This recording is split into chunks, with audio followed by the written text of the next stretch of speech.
Our daughter was sick and needed a transplant. The doctor suggested my wife and I have another child for a potential match. A month later, my wife was pregnant. I rushed home, eager to celebrate, only to hear her on the phone. I feel so nauseous. On your way over, could you pick up that roast duck from the place downstairs from the hotel? Hurry, you don't want your son to get skinny. An hour earlier, I had gotten the call from my wife, Mia. She was crying with joy. Ethan, our baby has a chance to live. I'm pregnant. My wife and I had been married for 6 years. Our daughter, Lily, was 3 when she was diagnosed with high-risk leukemia last year. A transplant was her only hope. All of our immediate relatives were tested, but no one was a match. The donor waiting list was a lottery with no end in sight. In our darkest moment of despair, our doctor proposed we try for another child. For Lily's sake, Mia began a strict regimen of diet and exercise to prepare her body. I was moved by her dedication, but my heart ached for the pressure she was under. I took on all the financial responsibility and spent every evening at the hospital with Lily, so Mia could focus on getting pregnant without any added stress. But when I got home, she was on the phone, completely unaware that I was standing in the doorway. He's at the hospital with Lily. He won't be back for a while. I feel so nauseous. On your way over, could you pick up that roast duck from the place downstairs from the hotel? I couldn't hear the other person's reply, but then Mia's voice drifted out again, cooing softly. Hurry, you don't want your son to get skinny.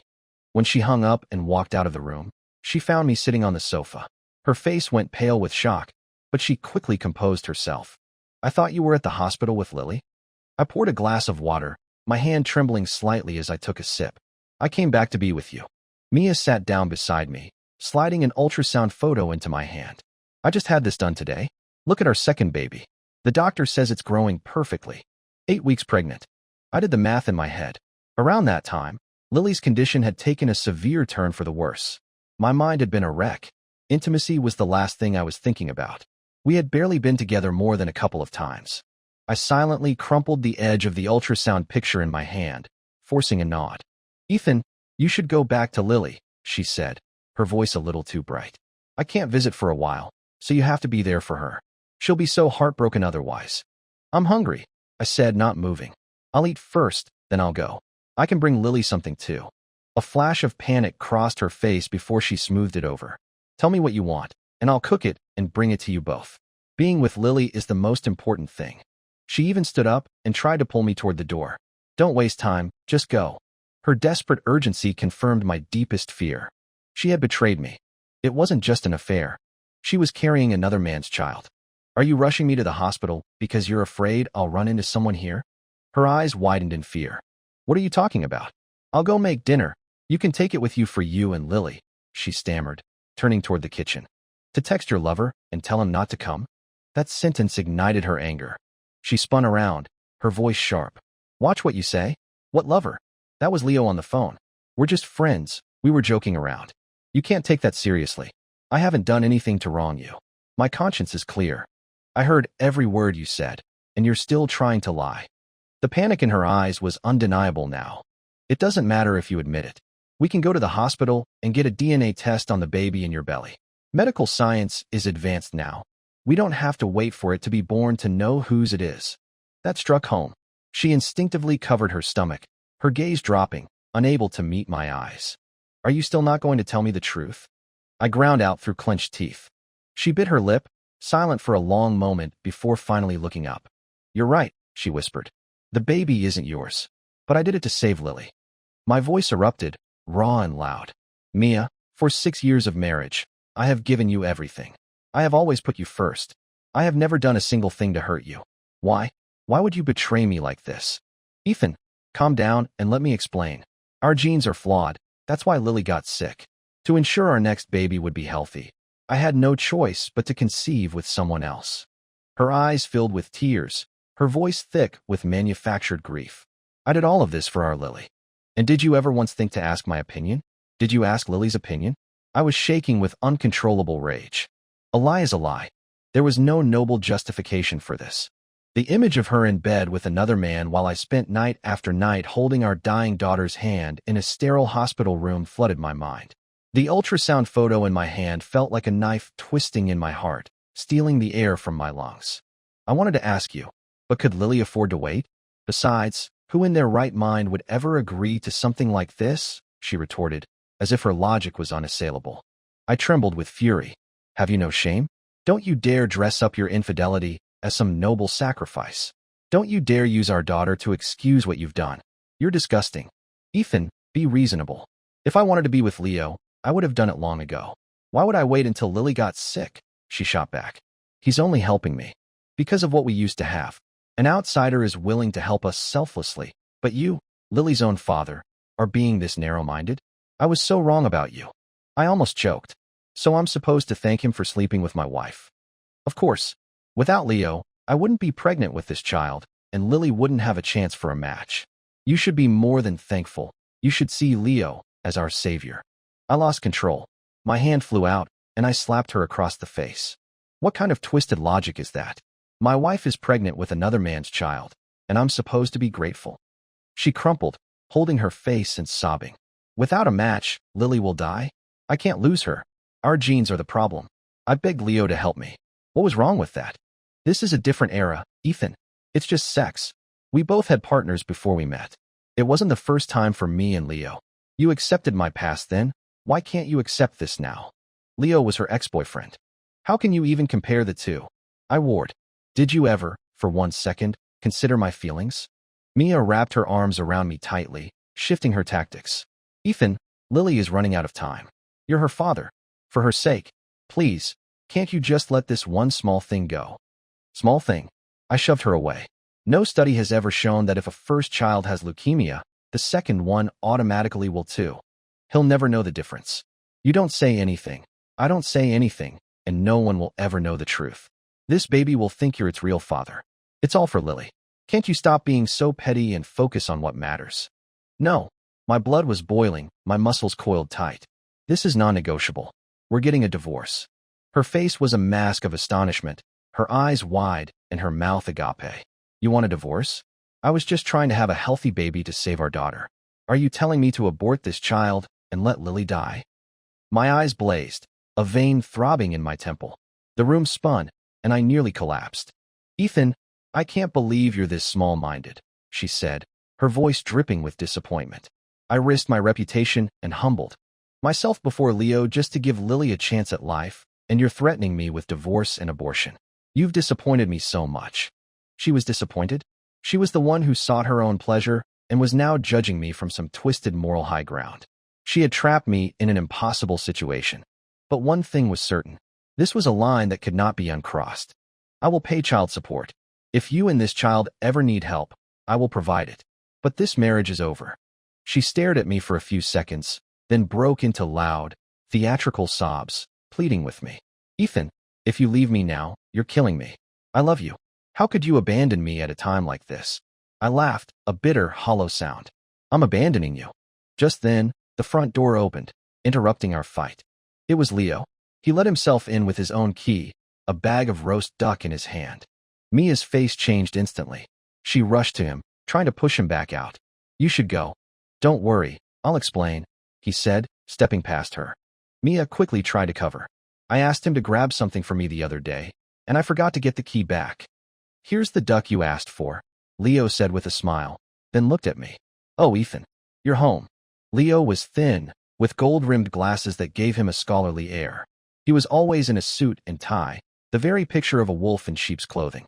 Mia, why are you crying? Leo asked, feigning surprise. He turned to me. Are you mad about the arrangement to save Lily? If we weren't so pressed for time, we wouldn't have had to do it this way. Come on, man, think bigger, he said, his tone condescending. I need a child, and you need a healthy baby for a transplant. This is a win-win situation. No need to burn everything to the ground.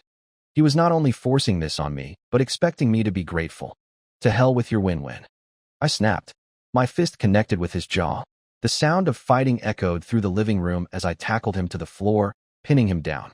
You sleep with my wife, you have a key to my home, and you walk in here to mock me to my face. You think you're so tough? Get up and fight me. I rained punches down on him, each blow filled with the fury of my betrayal. Ethan, stop. Mia rushed over, pulling at my arm. Please, you're going to kill him. This scum deserves to die. Stop it. Suddenly, Mia was holding a kitchen knife to her own throat, tears streaming down her face.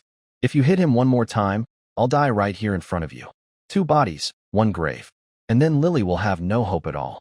Her words pushed my rage to its absolute peak. My blood felt like lava. Mia, you are vile. Using our daughter's life to threaten me.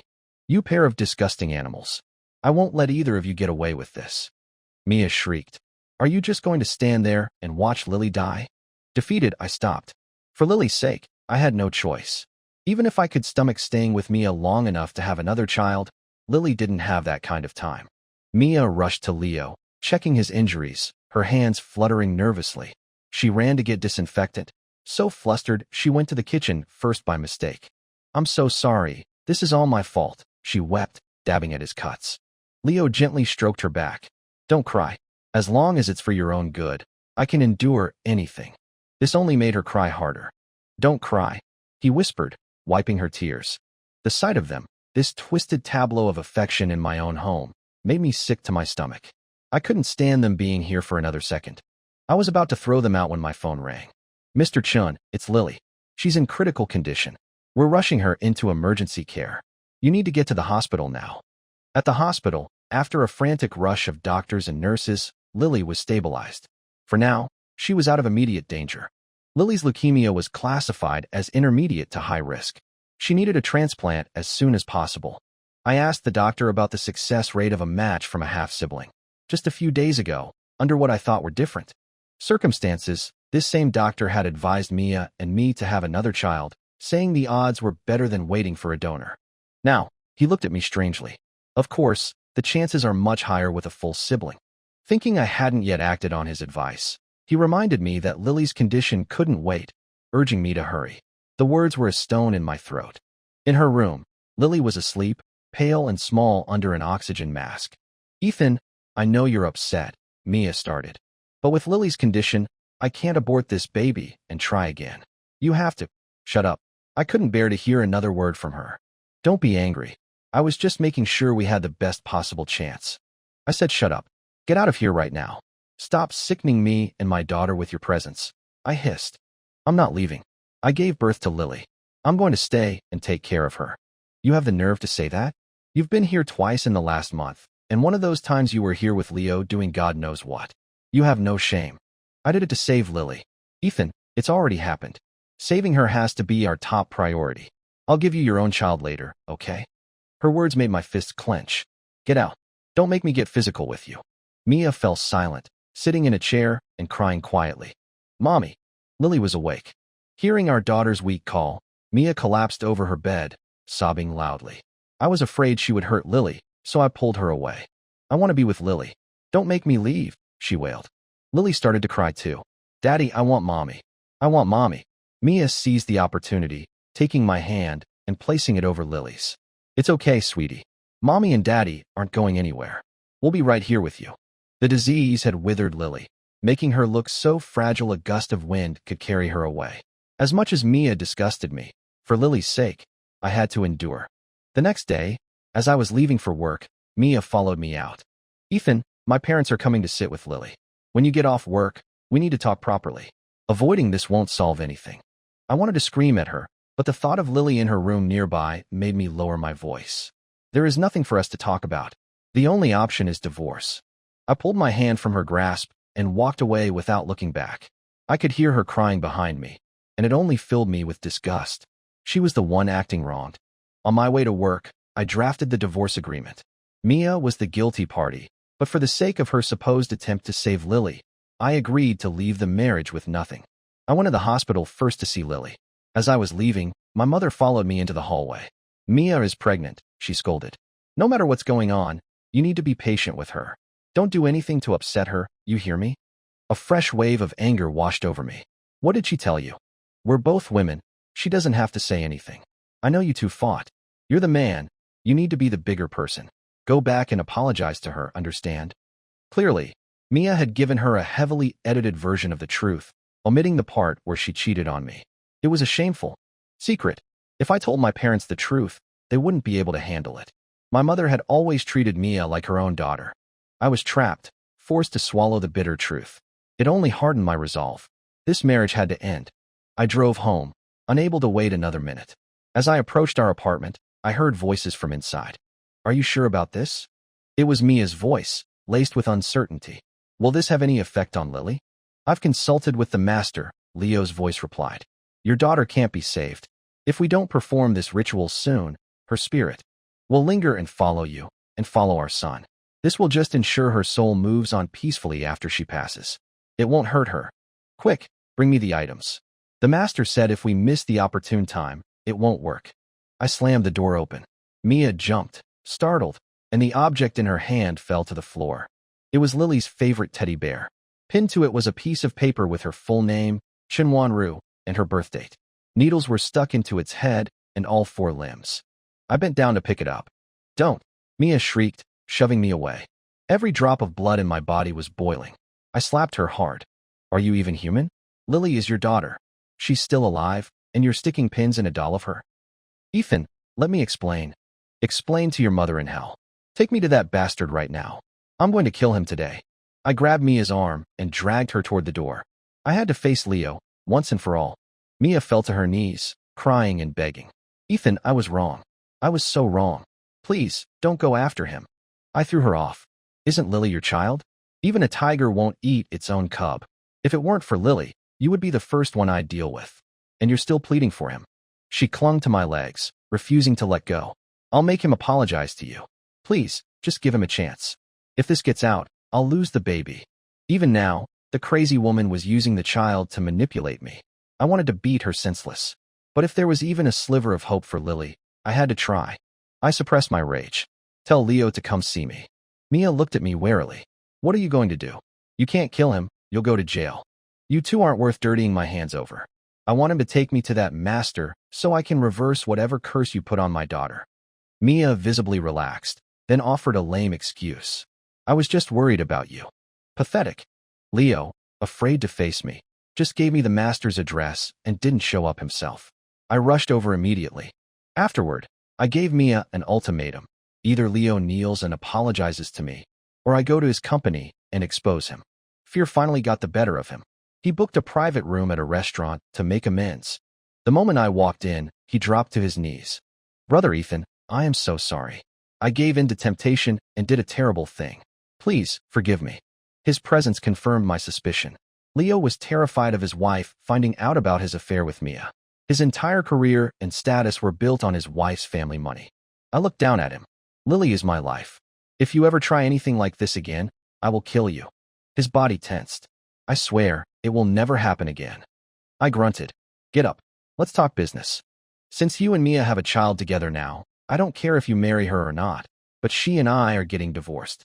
As long as you get her to sign the papers, I'm willing to let everything else go. Leo looked conflicted, shooting a glance at Mia. Well, Mia quickly interjected. Ethan, I already apologized. Why do you still insist on a divorce? Then, Leo slid a check for $1 million across the table. Brother, I'll be honest with you, he said. You need a baby to save your daughter, and I need a child to carry on my family name. I have no intention of marrying Mia. This money is my personal compensation to you. I glanced at the check, then asked calmly. So the idea is that you and I share a wife from now on, and I'm supposed to act as a father to your child and raise him for you? No, brother, you misunderstand. After the child is born, I will cover all expenses. He won't be a burden on you. Mia and I will also cut off all contact. As he said this, I saw Mia shoot him a glare. Were they really performing this ridiculous play for me? And don't worry, brother, he added, trying to reassure me. After the baby is born, I will absolutely make sure he is tested as a match for your daughter. So according to you, I should be thanking you? Leo pushed the check closer. Brother, if you agree, this is a mutually beneficial outcome. A humorless smile stretched across my face. To hell with your mutual benefit. Did either of you ever bother to ask for my opinion? I tore the check into pieces. Either you make me a sign, or I go have a chat with your wife. The color drained from Leo's face. You can't. I threw the divorce papers on the table. Then sign. Mia's first instinct was to look at Leo. If he nodded, she would sign. It was clear her reluctance to divorce wasn't about Lily or any lingering love for me. It was because Leo couldn't abandon everything to marry her. His promise to help Lily was just a stalling tactic. Otherwise, there would have been no voodoo doll. Mia had chosen me years ago because I was a local with a stable job. Now that Leo was rich and Lily's illness had nearly bankrupted us, she was securing her future. And Leo, having worked so hard for everything he had, would never let this scandal reach his wife. He nodded once. Mia immediately signed her name. A month later, Mia and I were officially divorced. I had intended to leave with nothing, but Mia didn't want our assets. She moved into a large villa that Leo had prepared for her, ready to live the life of a rich man's mistress.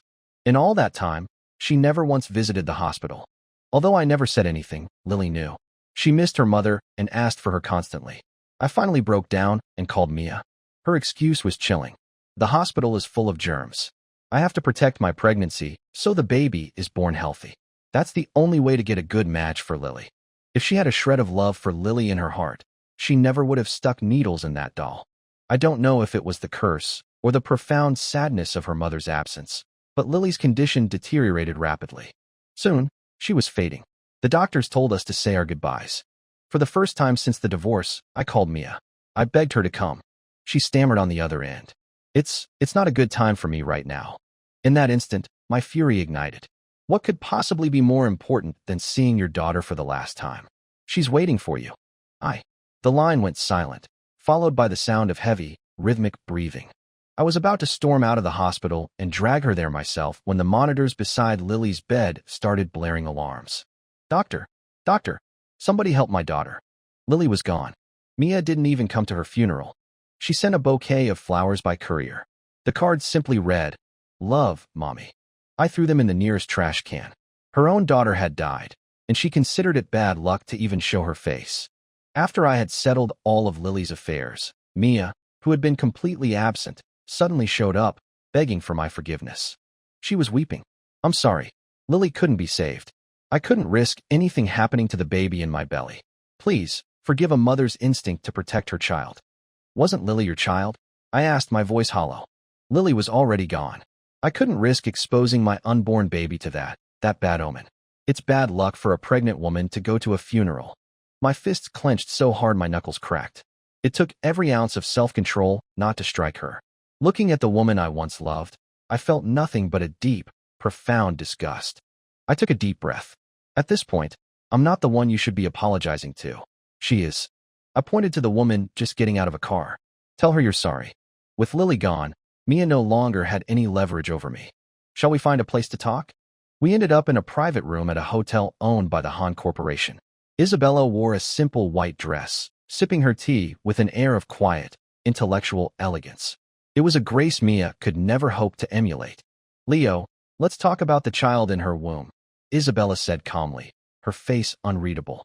Leo was so nervous he could barely speak. Wife, let me explain. Isabella smiled faintly. Go on. I'm listening.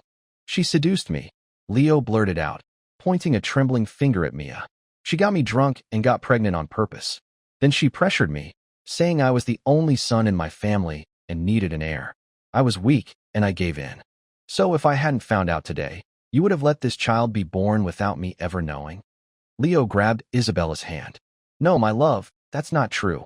I never intended to keep this child. She was the one who refused to get an abortion. I was trying to figure out what to do. An innocent child? Why would you want to get rid of it? Isabella took a document from her purse. Before we were married, I told you the truth about my condition.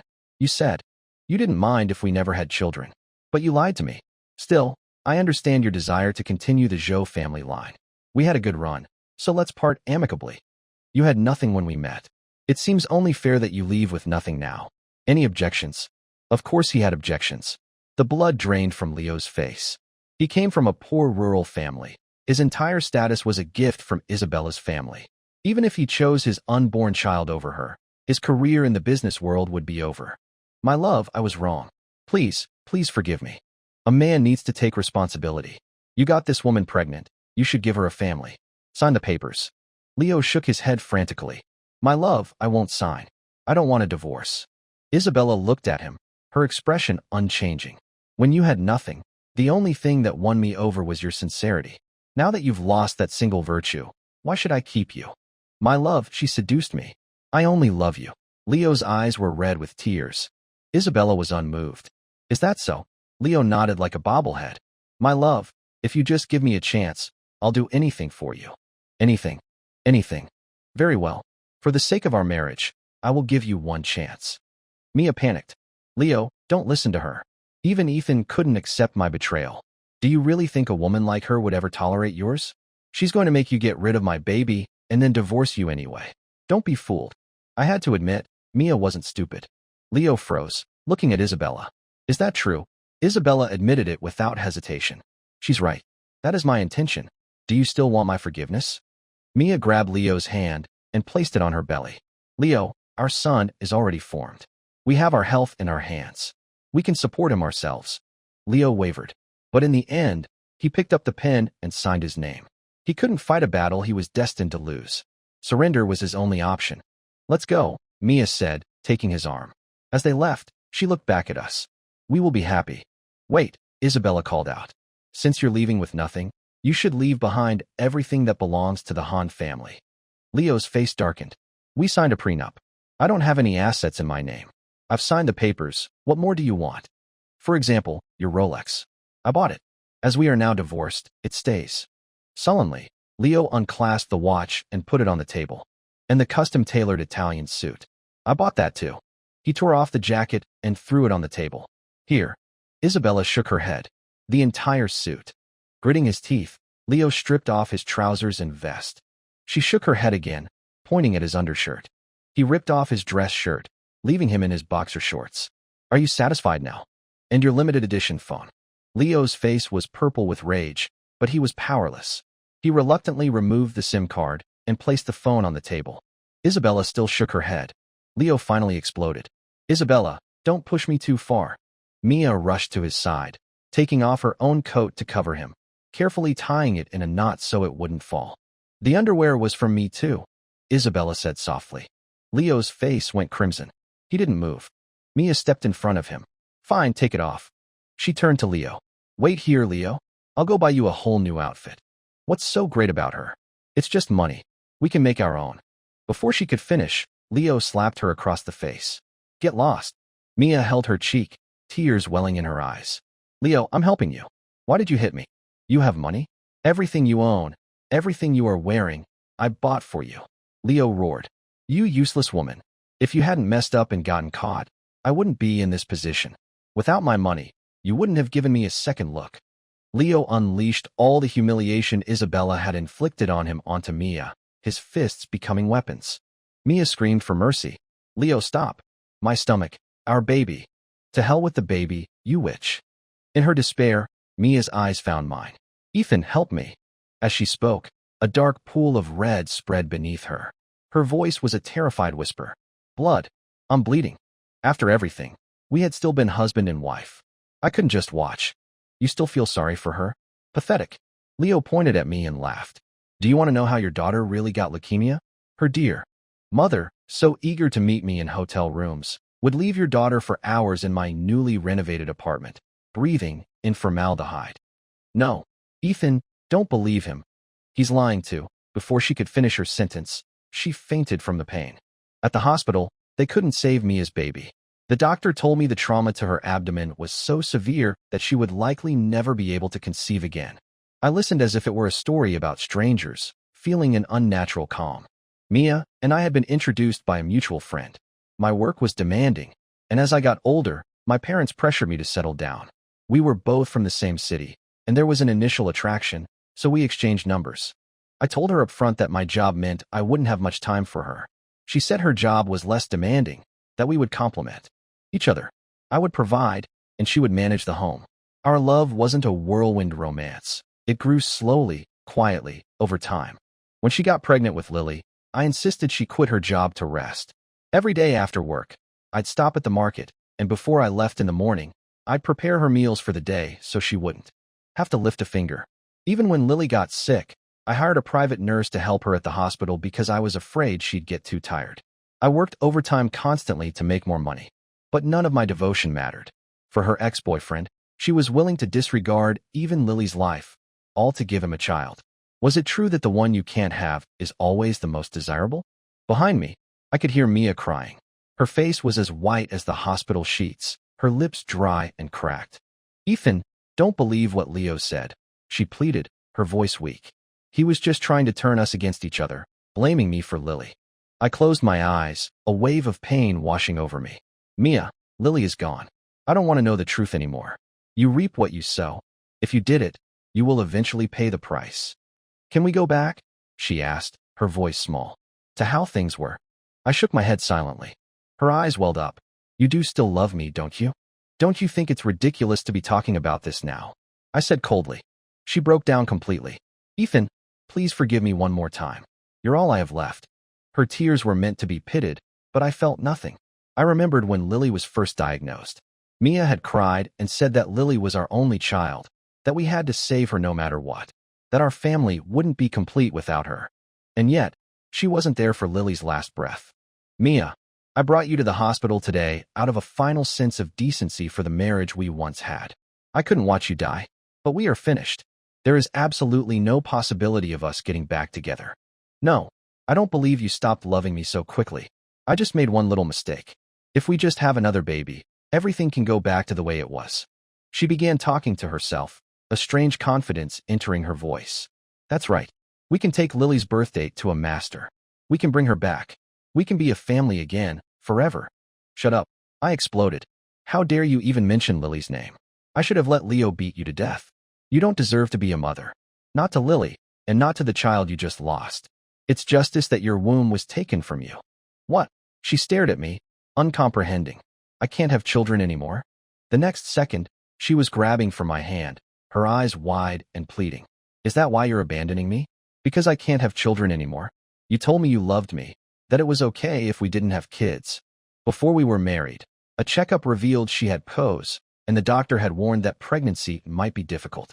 I remember wrapping my arm around her and saying, I love you. A child would be a blessing, but if it's not meant to be, I will still love you for the rest of my life. To prove it, I took her to get our marriage license the very next day. For the first year, she didn't get pregnant. Whenever our parents asked, I always took the blame. And in the end, she took my devotion and trampled it into the dirt. How dare you twist the facts? You were the one who got pregnant with another man's child under the guise of saving our daughter. You were the one who abandoned Lily in her final moments for that child, letting her die with a broken heart. And now, because you tried to give Leo a child, he beat you so badly you lost your uterus. And you have the audacity to claim I'm leaving you because you're barren? Have some decency, Mia. Have some shame. I roughly pulled my arm away, sending her stumbling back onto the bed. She knelt on the mattress, weeping. Ethan, I truly know I was wrong. Please give me one more chance. Don't leave me. I can't live without you. Without a moment's hesitation, I turned, walked out, and closed the door. Her cries grew fainter behind me, until I could no longer hear them at all. Mia showed up at my door a week later. She was gaunt and pale, with a listless energy about her. What do you want? I asked coldly, blocking the doorway. Ethan, I'm scared living alone. I want to move back in with you, she said, her lip trembling. Mia was afraid of the dark. When we were together, no matter how late I worked, I always came home to be with her. If I had to travel for business, I would drive back through the night just to sleep beside her. For longer trips, I'd ask my parents to stay with her. We're divorced, was my flat reply. We can get remarried. Absolutely not. Ethan, let's just pretend none of this ever happened. Let's start over, okay? No, my rejection was absolute. I want nothing more to do with you.